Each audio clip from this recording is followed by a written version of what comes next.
program started because Doug Baker, our founding president, owned LaSalle Ambulance at the time. And we were transporting high-risk babies and moms from all over Western New York and northern Pennsylvania by ground.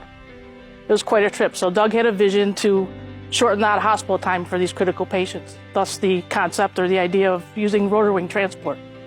So we started exploring the idea in 1979 and launched our program in September of 1981.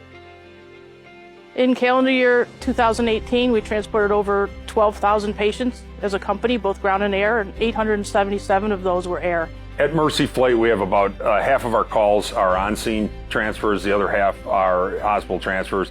The on-scenes, we generally are landing on roadsides, fields, somewhat challenging environments, wires, towers.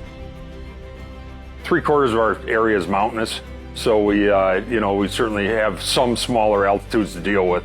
Nice thing about a Bell 429 is it has the power to get you in and out of anywhere that we operate.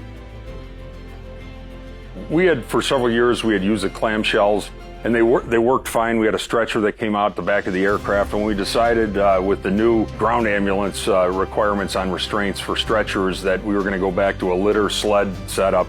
We wanted to be able to side load on the patient's side and the pilot within view, so everything's on the right side. And it also, I think, enhances safety because nobody ever then has to go past the sliding door.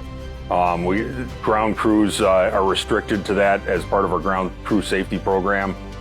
And even the crews for a walk around, you don't have to check any security on a clamshell and walk underneath the tail of the aircraft.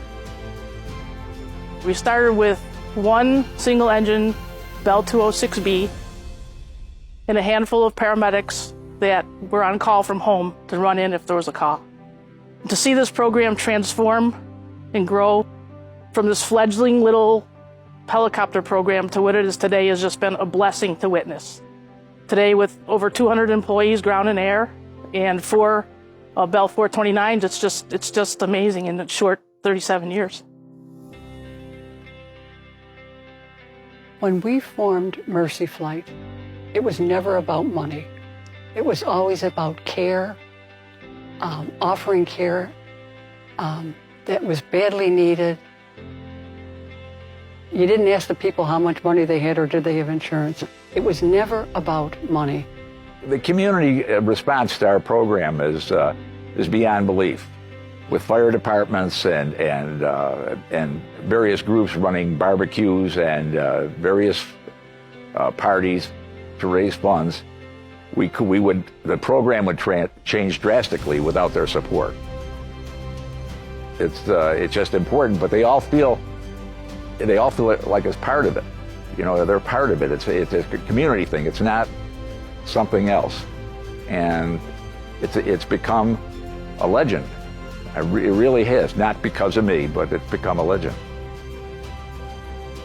It's hard to articulate what being here every day means.